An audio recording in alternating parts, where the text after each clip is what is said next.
महावीर स्वामी की जय, गणाचार्य भगवान विश्वास श्री बुद्धन सागर जी महाराज की जय। सम्मानित मंच और हमारे मुख्य अतिथि के रूप में आदरणीय श्री सतीश जैन जी का मंगल आगमन हमारी इस बैठक में हुआ है। हम एक बार जोरदार तालियों से उनका हार्दिक अभिनंदन हार्दिक स्वागत करते हैं। जैन एकता मंच और इस जैन एकता मंच के युवा शाखा के राष्ट्रीय अध्यक्ष भाई गौरव जैन जी ने इस मंच का विस्तार किया अभी 3-4 दिन पहले, और उस विस्तार में हम सभी युवा साथियों को जगह मिली। मैं सर्वप्रथम तो अपनी ओर से आदरणीय श्री गौरव जैन जी को बहुत बहुत साधुवाद और हार्दिक अभिनंदन और हार्दिक बधाइयां और हार्दिक आभार व्यक्त करता हूं कि उन्होंने हम युवा टीम पर विश्वास किया है और इस टीम को आगे बढ़ने के लिए प्रेरित किया है। आप सभी पत्रकारों का हार्दिक अभिनंदन करता है, स्वागत करता है। आज ये बैठक केवल पदाधिकारियों की संगठन विस्तार किस प्रकार से किया जाए, जैन एकता मंच राष्ट्रीय का राष्ट्रीय स्तर पे 25 से 26 राज्यों में हमारा संगठन कार्य कर रहा है। किस प्रकार से जैन धर्मावलंबियों को रोजगार, राजनीतिक और धार्मिक और राजनीतिक तौर पे सहयोग मिले और राजनीतिक तौर पर हम अपने अधिकारों का पूर्ण रूप से रक्षा कर सकें, उसको लेकर के संगठन विस्तार के लिए बैठक की गई।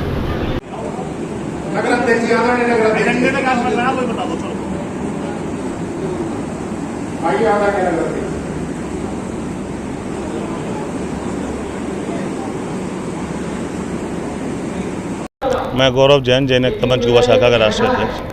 सबसे पहले तो मैं हमारे जनपद में पधारे हमारे आदरणीय राष्ट्रीय सतीश जैन जी और तमाम सम्मानित पदाधिकारीगण का बहुत बहुत स्वागत करता हूं, जो बहुत दूर दूर से चल कर यहाँ पर आए हैं। और आज की जो ये बैठक है, संगठन की बैठक है, जिसमें खास तौर से जैन एकता मंच जो कि लगातार प्रदेश के अंदर बहुत तेजी से आगे बढ़ रहा है, मजबूत हो रहा है। लगभग 25 स्टेटों में हमारा संगठन बनकर खड़ा हो चुका है। उसी संगठन को नगर, राष्ट्र से प्रदेश, प्रदेश से जिला, जिले से नगर और नगर से ब्लॉक तक ले जाकर, गांव-गांव तक ले जाकर जैन समाज को कैसे जोड़ा जाए और उसको मजबूत करके खड़ा किया जाए, उस समीक्षा के लिए आज की ये बैठक की गई है। और हमारे एजेंडों में ज़्यादा से ज़्यादा समाज के लोगों को संगठन से जोड़ना और समाज के धार्मिक, सामाजिक और राजनीतिक रूप से समाज को आगे ले जाना और समाज के धर्म के ऊपर, धर्मावलंबियों के ऊपर लगातार विभिन्न अन्य ताकतों के द्वारा जो हमले हो रहे हैं, उन हमलों के सामने डटकर खड़े होकर उनका मुकाबला कैसे किया जाए और जैन समाज के अधिकारों को कैसे प्राप्त किया जाए, उस तमाम चीज़ों को लेकर रणनीति बनाने के लिए। और कुछ बातें सीधी मुस्बत भी आई। राजीव भाई ने भी सुझाव दिया, हमारी बड़ी बहन काला जी ने भी सुझाव दिया। बात आई कि जोड़ो, हमारे राजीव जी कह रहे जोड़ो। साथियों, मेरा काम है आप तक पहुंचना और फिर उसके बाद दूसरा काम आपका भी है मुझ तक पहुंचना। मेरा काम है आपको दायित्व देना और उस दायित्व को निभाकर उसके परिणाम को मुझ तक पहुंचाना आपका भी दायित्व है।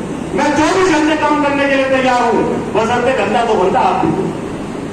और जब आप समय देंगे तो आप पाएंगे आपका अध्यक्ष आपसे पीछे नहीं है, ना खून बहाने से पीछे हटने, ना समय देने से, ना पसीना बहाने से, हर तरह से आगे बढ़ के आपके साथ चलने के लिए तैयार। आज 10 स्टेट में युवा शाखा का संगठन अभी भी 1 साल पहले अध्यक्ष जी ने बनाया। लगभग नगण्य संगठन था, नया संगठन अध्यक्ष जी ने दिया था। बिल्कुल मैं धन्यवाद दूंगा अध्यक्ष जी का, मैं आपको धन्यवाद भी नहीं दे पाया। अध्यक्ष जी, आपने मुझे अवसर दिया समाज के बीच में जाने का, क्योंकि अब तक बहन जी, राष्ट्र तेजा जी, अब तक तो राजनीति में सक्रियता थे। 96 से कभी राजनीति की छोटी सदस्यता छात्र संघ की ली थी और छात्र सभा की राजनीति करते रहे। फिर एक पार्टी में जिला अध्यक्ष बन गए, 10 साल वो रहे, फिर प्रदेश के उपाध्यक्ष बन गए, पश्चिम के प्रभारी बन गए, आज एक पार्टी में राष्ट्रीय प्रवक्ता है। चुनाव भी लड़ने का अवसर मिला, तमाम तरह के पदों पर कार्यक्रम, बड़े बड़े कार्यक्रम किए, हजारों 20-25 हजार लोगों का कार्यक्रम करने का अवसर मिला और आज समाज में काम करने का जो अवसर मिला, ये एक अनूठी अनुभूति है। अपने परिवार के, अपने लोगों के बीच में काम करना एक नया अनुभव इस समाज के अंदर देना काम करता है। और बहन जी, बहुत बड़ी संख्या में नौजवान जुड़ा भी है। जब सकर्जी आंदोलन की बात आई और जब मुजफ्फरनगर की बात आई, पंकज जी बैठे, विप्लव भाई बैठे, रोहित जी, सब पुलिस भाई, सब साथियां बैठे। जिस समय संख्या बल उतरकर सड़कों पर चला तो धरती दहलना काम मुजफ्फरनगर की हुआ था और धरती पर दहलना दिल्ली की सरकार तक पहुंचना काम हुआ था।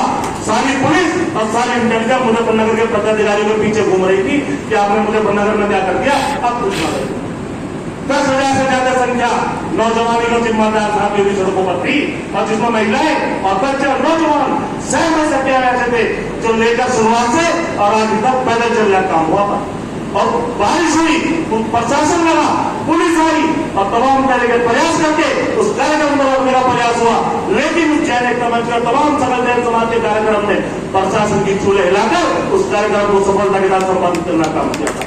और उस कार्यक्रम के पश्चात जब 1 तारीख को दिल्ली कार्यक्रम समाप्त कर दिया गया, लगातार अनशन मुजफ्फरनगर के अंदर चला और राष्ट्रीय नेतृत्व के आह्वान पर 150 जगह, मेरे पास लिखित डाटा है, 150 जगह वो अनशन जैन एकता मंच के आह्वान में देश के अंदर चल रहा और सैकड़ों जगह रह गया, हजारों लोगों के निकलने का काम हुआ। और तमाम साझे प्रयास के बाद, सकल जैन समाज के प्रयास के बाद जैन एकता मंच के आह्वान पे दिल्ली की सरकार की चूल्हे खिलाने काम हुआ था। आज कोई कहते दिल्ली के अंदर छाती ठोक के मैं भी खड़ा था, तू भी खड़ा था भाई, सब थे, कुछ लोग सत्ता के आगे नतमस्तक भी हो गए, लेकिन जैन एकता मंच था जो जुल्म के खिलाफ अधिकता के साथ खड़ा रहा, लड़ा और उसका निर्णय निर्धारण हुआ। और आगे भी निश्चित तौर पर जो हमारी बहन ने हमें शिक्षा दी उसे हम स्वीकार करते हैं, और राष्ट्रपति जी जो कहेंगे उसे भी स्वीकार करते हैं। जैन एकता मंच युवा शाखा के संगठन को, वैसे तो पूरे संगठन को, लेकिन चूंकि मेरे पास लाइव युवा शाखा का है, इस संगठन को गांव-गांव में ले जाकर हम अगले वर्ष में करेंगे। और जिस दिन जैन एकता मंच युवा शाखा का सम्मेलन होगा, अध्यक्ष जी आप भी और महिला अध्यक्ष हमारी बड़ी बहन आप भी और यहाँ मौजूद साथी एक साथी इस बात का गवाह होगा कि आज बैठक की शुरुआत है, युवा शाखा की पहली बैठक है आज।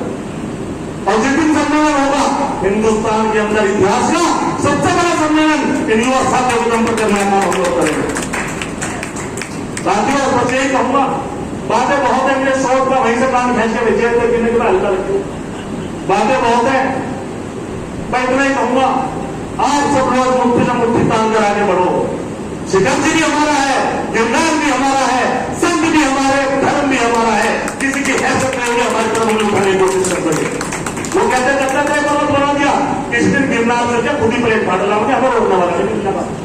जैन अहिंसक है, कायर नहीं है, हम लोग अपनी ताकत के साथ जवाब देना जानते हैं, लेकिन जैनों ने देश के निर्माण में सहयोग किया है। अगर हमें हिंसा पर उतारोगे तो देश की सरकारों की चूल्हे हिलाकर उनके सदनों की ईंटें भी निकाल कर अपने हिलाकर, लेकिन हमारे धर्म की बात देखने की हिम्मत ना करें। हम जवाब जिस भाषा में सवाल होगा उसी भाषा में जवाब देने की क्षमता जैन समाज और जैन एकता मंच रखता है, लेकिन हमें उत्साह ना। अभी गिरनार के बारे में आया, पहले तो शिखर जी का भी स्टेज रद्द नहीं हुआ, स्टेज रखा उसे भी देखते हैं।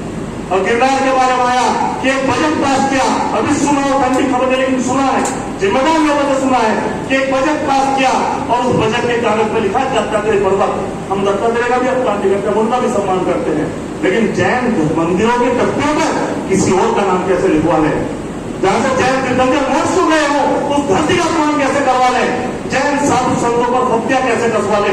बर्दाश्त नहीं होगी, सरकार भी समझ ले और वो जैन धर्म के विरोधी भी समझ ले।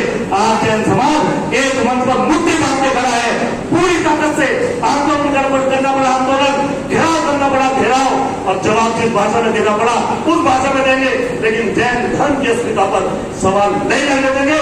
ये पढ़ लेकर आज हम लोग यहाँ से जा रहे हैं। बहुत बहुत धन्यवाद। जय गुरु और भगवान की जय।